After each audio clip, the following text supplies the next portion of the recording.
Bollywood silver screen presenting the decent. इस कहानी की शुरुआत में ये दिखाया जाता है कि तीन दोस्त जूनो, बेथ और सैरा, ये तीनों राफ्टिंग कर रहे हैं और इस राफ्टिंग को ये सभी बहुत एंजॉय कर रहे हैं। राफ्टिंग करने के बाद सैरा अपने पति पॉल और अपनी बेटी जेसिका के साथ गाड़ी से घर की तरफ निकलते हैं और तभी रास्ते में इनकी गाड़ी का एक्सीडेंट हो जाता है और जब सैरा को हॉस्पिटल में होश आता है तो उसे पता चलता है कि उसके पति पॉल और उसकी बेटी जेसिका की अब मृत्यु हो चुकी है। इस बात से उसे बहुत दुख होता है और वो अपनी दोस्त बेथ के गले लगकर फूट फूट के रोती है।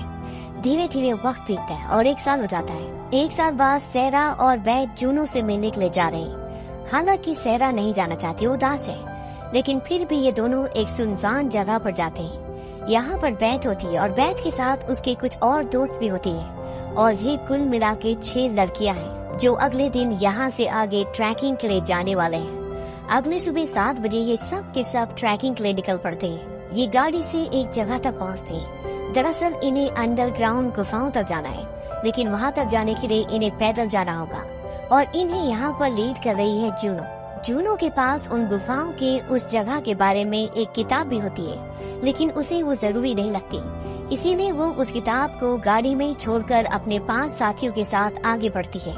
ये सब यहाँ से पैदल जाते हैं और उस जगह तक पहुँच जाते हैं जहाँ इन्हें नीचे गुफाओं में जाना है। एक एक करके ये सब के सब नीचे उतर जाते हैं। यहाँ से ऊपर का नजारा बहुत ही खूबसूरत होता है।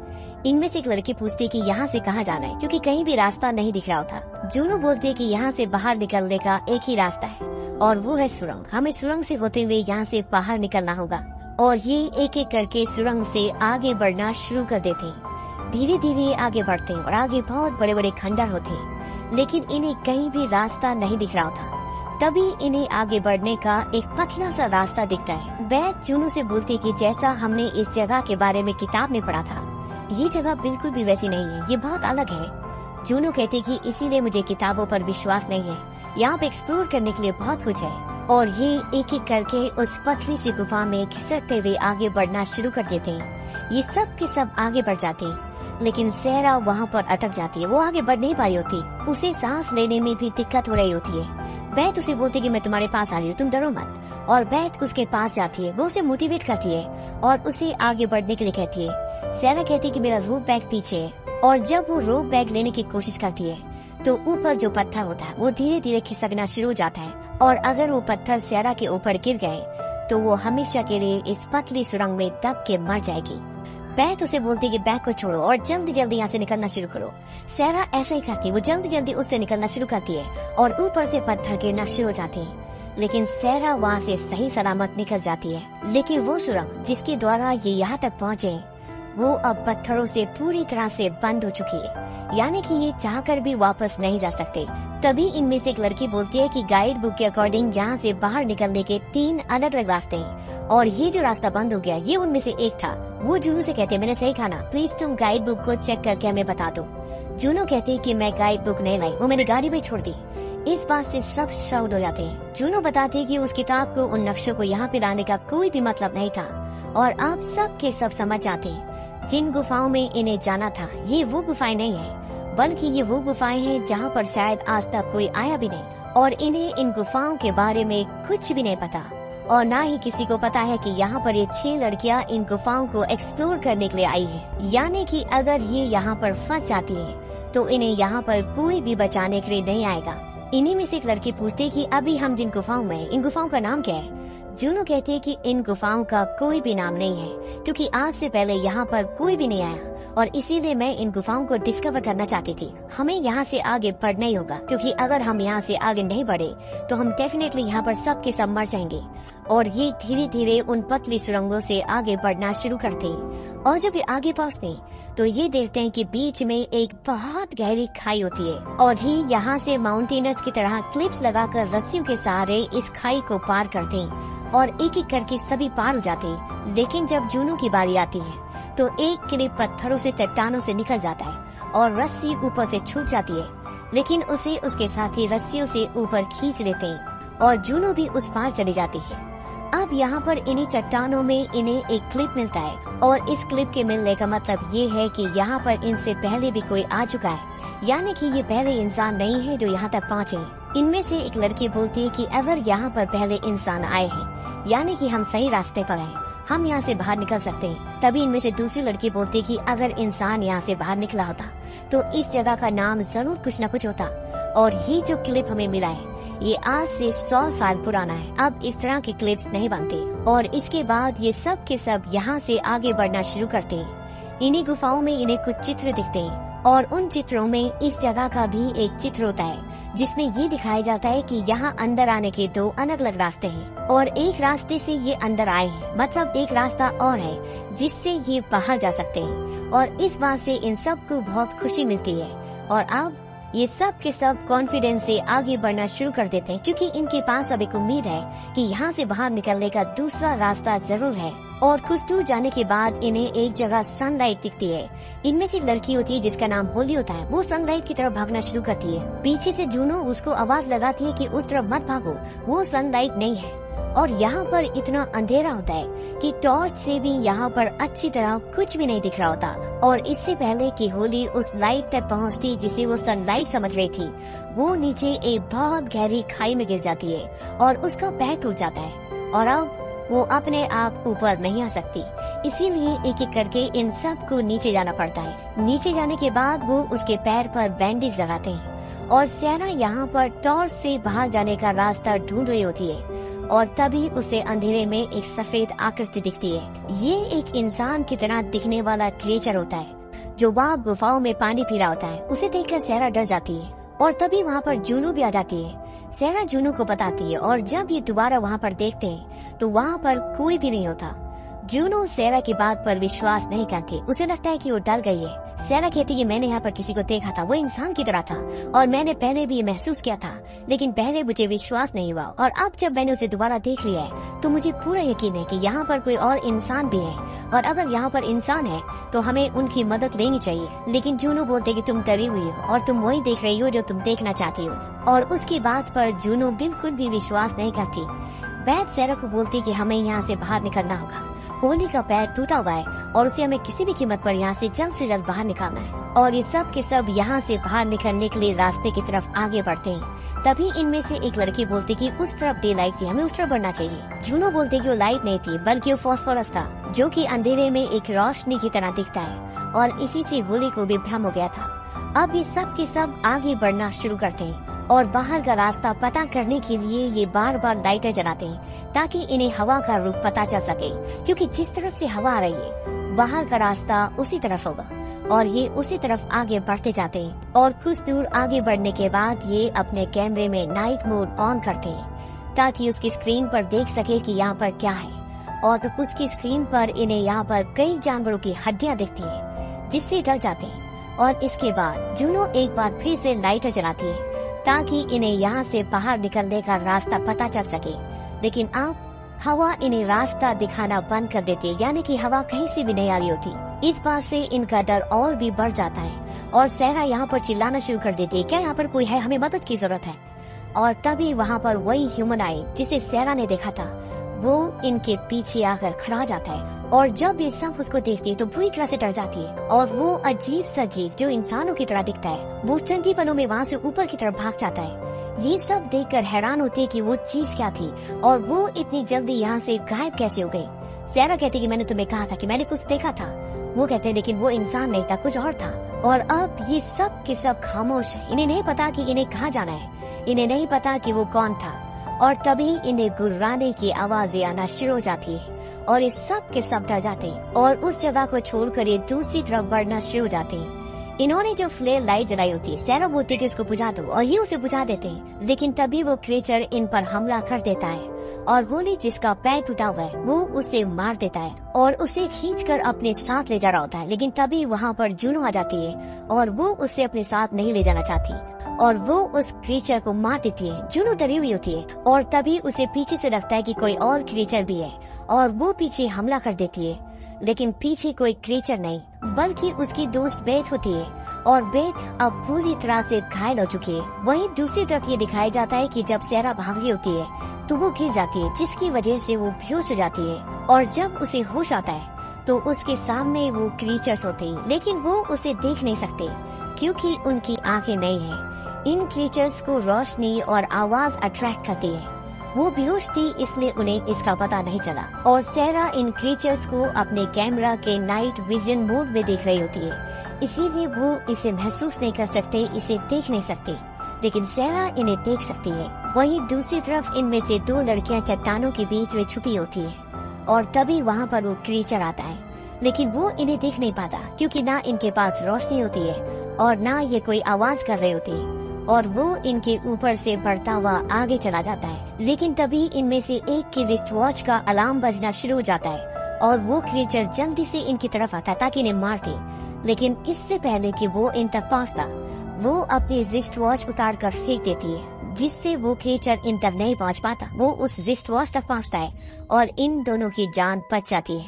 और तभी इन्हें जूनू की आवाज आती है जो इन्हें पुकार रही होती है और ये जूनू की तरफ बढ़ना शुरू करते हैं। और तभी एक क्रीचर इनके ऊपर हमला कर देता है, लेकिन इससे पहले कि वो इनमें से किसी को मारता, वहाँ पर जूनू पहुँच जाती है और वो उस क्रीचर को मार देती है और इन दोनों को बताती है कि बेथ और होली अब दोनों मर चुके हैं और सैरा का मुझे पता नहीं वो कहाँ पर है। जूनू इनमें से एक से पूछती कि ये एग्जैक्टली है क्या, क्योंकि वो डॉक्टर होती है, और वो उस क्रीचर को देखकर बताती है कि ये देख नहीं पाते, इन्होंने अंधेरों में गुफाओं में रहना सीख लिया है। और जिस तरह से बैक यानी कि चमगादड़ देखने के लिए अपनी तरंगों का इस्तेमाल करता है, आवाजों का इस्तेमाल करता है, उसी तरह ये भी करते हैं। जूनू कहते हैं कि मुझे नहीं पता कि ये कौन है, लेकिन ये शिकार करने के लिए यहाँ से बाहर जरूर जाते होंगे और मुझे लगता है कि मुझे रास्ता मिल चुका है। जो कोई भी इन्हें यहाँ पर लेकर आया है उसने यहाँ से निकलने के लिए दीवारों पर मार्क लगा रखे।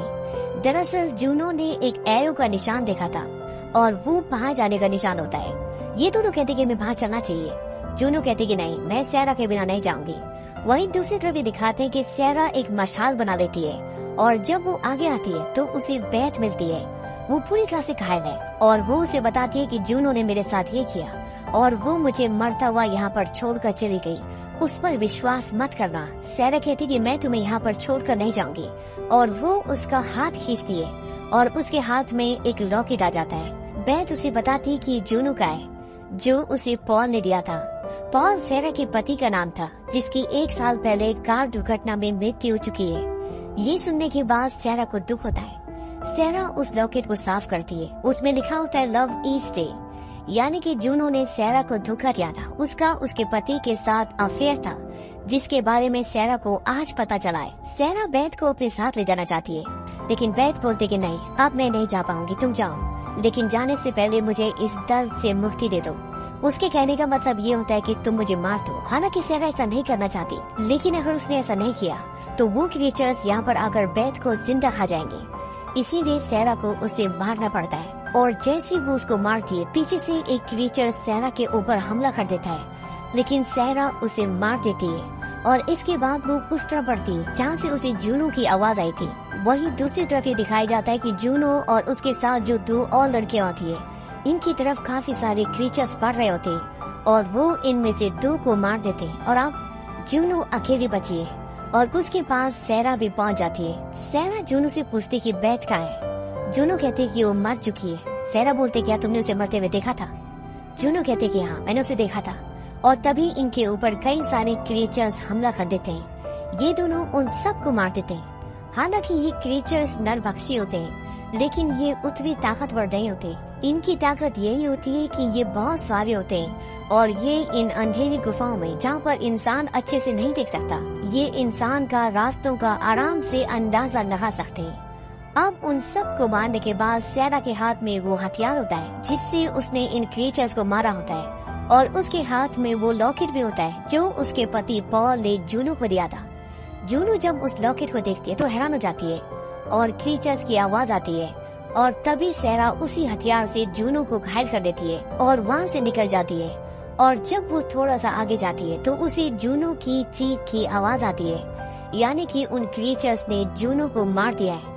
सैरा ऊपर चढ़ने की कोशिश करती होती है, लेकिन वो फिसल जाती है और नीचे एक जगह आकर गिरकर बेहोश हो जाती है। लेकिन कुछ ही पलों बाद उसे होश आता है और उसी उजाला दिखता है और वो उस उजाले की तरफ बढ़ते हुए इन खतरनाक गुफाओं से बाहर निकल जाती है। बाहर उसकी गाड़ी भी होती है और वो गाड़ी लेकर यहाँ से निकल जाती है। रास्ते में एक जगह वो गाड़ी रोकती है और उसे वॉमिटिंग भी होती है और जब वो गाड़ी के अंदर दोबारा देखती है तो वहाँ पर उसके राइट साइड में जूनो बैठी होती है, जिसे देखकर वो जोर से चीखती है। दरअसल ये पूरा एक सपना था, ये एक हेल्यूसिनेशन था। अभी भी सैरा उसी गुफा में होती है, लेकिन अब वो होश में आ जाती है और उसके सामने जो मशाल होती है उसे देखने के बाद उसे एक बार फिर से विजन्स आते हैं और ये विजन्स होते हैं उसकी बेटी जेसिका के बर्थडे के। वो देखती है कि उसके सामने उसकी बेटी बैठी है जो मर चुकी है और बीच में केक है और सैरा लगातार उस खाली जगह को ऐसे देख रही होती है जैसे सच में उसकी बेटी उसके सामने बैठी है। और सैरा को देखकर ऐसा लगता है जैसे उसकी दिमागी हालत को कुछ हो चुका है, वो अपने आपे में नहीं है। वही क्रीचर्स की आवाज भी अब आना शुरू हो जाती है। ऐसा लगता है कि वो उसी की तरफ बढ़ रहे हैं और कि जंगल के बीचों बीच एक गाड़ी चली जा रही है और तभी उस गाड़ी के आगे एक हिरन आता है। गाड़ी वाले को ब्रेक लगानी पड़ती है और जैसी गाड़ी रुकती है उसके साइड वाले शीशे से एक लड़की आकर टकराती है जिसके हाथ में एक लॉकेट होता है। वो खून से लथपथ है और ये और कोई नहीं बल्कि सैरा है। वो उन गुफाओं से, उन सुरंगों से बचकर आ गई। ये आदमी उसे हॉस्पिटल ले जाता है और जब सैरा को होश आता है तो उसे पिछले दिनों क्या हुआ कुछ भी याद नहीं है। वो अपनी बेटी का नाम लेती है जेसिका। उसे बताया जाता है कि उसकी बेटी 1 साल पहले मर चुकी है, यानी कि उसे पुरानी धुंधली धुंधली यादें तो है, लेकिन पिछले दिनों क्या हुआ उसे कुछ भी याद नहीं। अब यहाँ पर पुलिस इन्वेस्टिगेशन करने के लिए आती है क्योंकि पिछले 2 दिनों से ये इन 6 लड़कियों को ढूंढ रही है। यानी कि सैरा उन गुफाओं में 2 दिनों तक थी और सैरा को इस बारे में कुछ भी नहीं पता कि 2 दिनों तक उसने वहाँ पर क्या किया। दरअसल पुलिस इन्हें बोरम की गुफाओं में ढूंढ रही थी क्योंकि प्लान के मुताबिक इन्हें उन्हीं गुफाओं में जाना था, लेकिन ये उन गुफाओं में नहीं जाते बल्कि दूसरी गुफाओं में जाते हैं। इसीलिए पुलिस को इनके बारे में कुछ भी पता नहीं चलता। और अब जबकि सैरा इनके पास है लेकिन उससे भी कोई फायदा नहीं, इसीलिए पुलिस उस आदमी को बुलाती है जो सैरा को यहाँ पर लेके आया है। ये एक बुरा आदमी है और ये पुलिस को उस जगह ले जाता है जहाँ पर सैरा उसे मिली थी और उस जगह से आगे बढ़ते हुए ये एक पुराने जर्जर घर तक पहुँचते। वो आदमी बताता है कि ये पुरानी खदान है जो अब बंद हो चुकी है। पुलिस के पास एक कुत्ता होता है, वो उस कुत्ते को उस खदान के अंदर भेजता है और काफी देर तक कुत्ता बाहर नहीं आता और जब वो बाहर आता है तो वो बहुत डरा हुआ होता है और उस जगह से भाग जाता है। वहीं दूसरी तरफ हॉस्पिटल में 2 पुलिस वाले, रियोस जो कि एक लेडी पुलिस है और उसके साथ उसका सीनियर होता है जिसका नाम शेरिफ है। वो कहता है कि हमें बाकी 5 लड़कियों को ढूंढना होगा और हमें नहीं पता कि वो कहाँ पर है, इसीलिए हमें सैरा को उस जगह लेकर जाना पड़ेगा। और ये तीनों के तीनों उस खदान तक पहुँच जाते हैं जहाँ से कुत्ता डरकर बाहर निकला था। ये एक बहुत पुरानी खदान है जो बहुत सालों से बंद है। अब जिस आदमी की गाड़ी से सैरा टकराई होती है और जो आदमी इन सब को यहाँ तक लाया होता है, वो आदमी अंदर जाने के बाद बताता है कि इन सुरंगों में नीचे कभी कोई नहीं गया। कई सालों पहले मेरे दादाजी गए थे लेकिन वो कभी लौट कर नहीं आए। लोग कहते हैं कि उन्होंने नीचे नर्क का रास्ता ढूंढ लिया था जिससे शैतान गुस्सा हो गया। अब शेरिफ, रियोस, सैरा और 3 और लोग जो गुफाओं के एक्सपर्ट होते हैं वो इन गुफाओं में नीचे जाते हैं। डैन जो कि गुफाओं का एक्सपर्ट है वो बोलता है कि नीचे वही होगा जो मैं कहूँगा और ये उस जगह तक पहुँच जाते हैं जहाँ से वो सुरंगें शुरू होती है जहाँ आज तक इंसान नहीं गया। वहाँ पर लकड़ी का एक बोर्ड होता है जिसपे लिखा होता है डेंजर, कीप आउट, और ये उस बोर्ड को हटाकर उन खतरनाक सुरंगों में दाखिल हो जाते हैं। रियो सैरा से बोलती है, तुम्हें कुछ याद आ रहा है? सैरा कोई जवाब नहीं देती। दरअसल सैरा इनके साथ सिर्फ इसलिए आई होती है क्योंकि वो अपने बाकी साथियों को ढूंढना चाहती है, क्योंकि रियोस ने उसे बोला था कि शायद तुम्हारे साथी अब भी जिंदा हो, वो नीचे कई सुरंगों में फंसे हुए हो और अगर तुम हमारे साथ चलोगी तो शायद तुम्हें तुम्हारी याददाश्त भी वापस मिल जाए। और इसीलिए सैरा इनके साथ आई होती है, लेकिन अभी भी उसे कुछ याद नहीं आता। पर जब इन्हें उन 5 लड़कियों में से एक लड़की की डेड बॉडी मिलती है और सैरा उसे देखती है तो उसे कुछ विजन्स आना शुरू हो जाते हैं। वो कहती है कि हमें यहाँ नहीं रुकना चाहिए, यहाँ पर कुछ तो है। लेकिन इनके साथ जो पुलिस वाला होता है जिसका नाम शेरिफ है, उसे अब सैरा पे शक होना शुरू हो जाता है और वो रियोस को कहता है कि ये हमारी आंखों से दूर नहीं होनी चाहिए, क्योंकि अभी तक शेरिफ को ये लग रहा था कि वो लड़कियां फंसी हुई है, वो लापता है। लेकिन डेड बॉडी देखने के बाद उसे ये शक होता है कि 6 लड़कियों में से इन गुफाओं में से सिर्फ एक लड़की बाहर है और वो सैरा है। तो हो सकता है कि यहाँ पर जो कुछ भी हुआ हो वो सैरा ने किया हो। अब इनके सामने एक पतली सी सुरंग आती है जिसके अंदर से ये रेंगते हुए आगे बढ़ना शुरू करते हैं। और जब सैरा रेंगते हुए आगे बढ़ रही होती है तो उसे सब कुछ याद आ जाता है। उसे याद आ जाता है कि वो क्रीचर्स कौन थे जिन्होंने उनके ऊपर हमला किया था। और ये सब याद आने के बाद सैरा इन लोगों पे हमला करके यहाँ से भाग जाती है, क्योंकि वो जानती है कि अगर वो इन्हें सब कुछ सच बताएगी तो ये उस पर विश्वास नहीं करेंगे। अब सैरा यहाँ से भाग चुकी है और उसे पकड़ने उसके पीछे शेरिफ भी जाता है। और जब शेरिफ उसे ढूंढा होता है तो तभी वही क्रीचर जिसने सैरा और उसके दोस्तों पर हमला किया था, जो इन सुरंगों में इन गुफाओं में रहते हैं, वो शेरिफ की साइड में आता है। लेकिन शेरिफ उसे देख नहीं पाता और वो डर के मारे गोली चला देता है और इस गोली से चट्टानें खिसकना शुरू हो जाती है। और वहाँ पर जो बचे 4 लोग होते हैं उनमें से एक लड़की चट्टानों के बीच में फंस जाती है। डैन पत्थरों को हटाकर उसे निकालने की कोशिश करता है, लेकिन पत्थरों को हटाना असंभव है। डैन उसे कहता है कि मैं तुमसे वादा करता हूँ कि अपने जीते जी मैं तुम तक जरूर पहुँचूंगा। वो लड़की जो चट्टानों में फंसी होती है वो कहती है कि मुझे डर लग रहा है। डैन कहता है कि डर अच्छा होता है, ये तुम्हें चौकन्ना भी रखता है और जिंदा भी। अब इन 6 लोगों में से सैरा और शेरिफ यहाँ पर नहीं है। एक लड़की चट्टान में फंस गई है और बाकी बचे 3 लोग यहाँ से आगे बढ़ना शुरू करते हैं। और तभी इन्हें वो वीडियो कैमरा मिलता है जो सैरा और उसकी टीम के पास था और ये उसे देखना शुरू करते हैं। और उस रिकॉर्डिंग में ये उन क्रीचर्स को देखते हैं जिन्होंने सैरा और उसकी टीम पर हमला किया था और उसे देखकर ये डर जाते हैं। और तभी वही क्रीचर इनके सामने आ जाता है और ये तीनों के तीनों वहाँ से भाग जाते हैं। रियोस अकेली है और वो डैन को आवाज लगाती है और तभी वो क्रीचर उसकी आवाज सुन लेता है और वो धीरे धीरे आगे बढ़ रहा होता है। लेकिन सैरा रियोस को देख लेती है और वो पीछे से आकर उसका मुंह बंद कर देती है। अब वो आवाज नहीं कर रही, इसीलिए उस क्रीचर को जो रियोस को मारने के लिए उसकी तरफ आगे बढ़ रहा था उसे नहीं पता चलता कि वो कहाँ पर है। और सैरा और रियोस उस क्रीचर को देख रही होती है और तभी एक आवाज आती है, रियोस। और ये आवाज डैन की होती है और वो क्रीचर जो उनकी तरफ बढ़ रहा होता है वो डैन की तरफ चला जाता है और डैन को मार देता है। और यहाँ पर रियोस को ये पता चल जाता है कि ये क्रीचर्स देख नहीं सकते।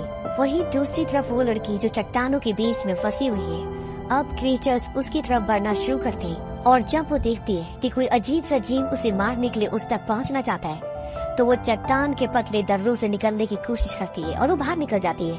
और वो बाहर अपने एक साथी के पास पहुंच जाती है और उसे यहाँ पर ये पता चलता है कि अब सब अलग अलग हो चुके हैं और डैन मर चुका है।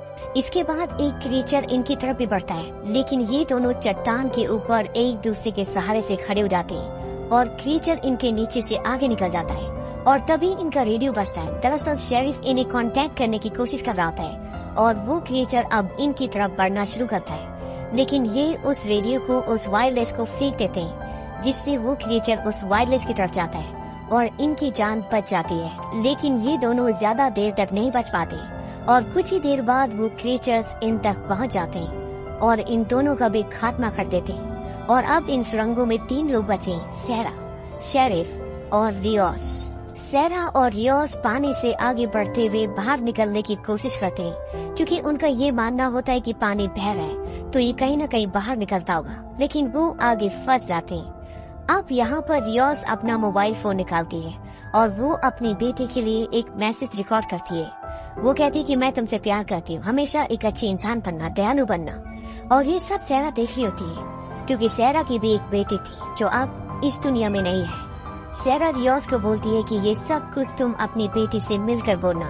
और इसके बाद ये दोनों वहाँ से रेंगते हुए आगे बढ़ना शुरू करते हैं। और जब ये पतली सुरंग से आगे बढ़ रहे होते हैं तो एक क्रीचर इनके सामने होता है और इन दोनों के बीच में एक गड्ढा भी होता है जिससे ये नीचे जा सकते हैं, लेकिन वो क्रीचर इनको नहीं देख सकता। लेकिन तभी एक चूहा इनकी तरफ बढ़ना शुरू करता है और जैसे वो रियोस के पास आता है तो रियोस उसे देखकर डर जाती है और जोर से चिल्लाती है। और क्रीचर को पता चल जाता है कि उसके सामने कोई इंसान है और वो उनकी तरफ बढ़ना शुरू करता है। और ये दोनों पीछे नहीं जा सकते क्योंकि ये सुरंग बहुत पतली है, इसीलिए ये दोनों आगे बढ़ते हैं और क्रीचर और इनके बीच में जो गड्ढा होता है ये उससे नीचे कूद जाते हैं। नीचे बहुत सारा पानी होता है और क्रीचर भी वहाँ कूद जाता है और ये दोनों मिलकर उसे मार देते हैं। वहीं दूसरी तरफ ये दिखाते कि शेरिफ अपने साथियों को ढूंढ रहा है और तभी उस पर क्रीचर्स हमला कर देते हैं और वो क्रीचर्स शेरिफ को मारने वाले होते हैं कि तभी वहाँ पर कोई आता है और वो उन सब क्रीचर्स को मार देता है।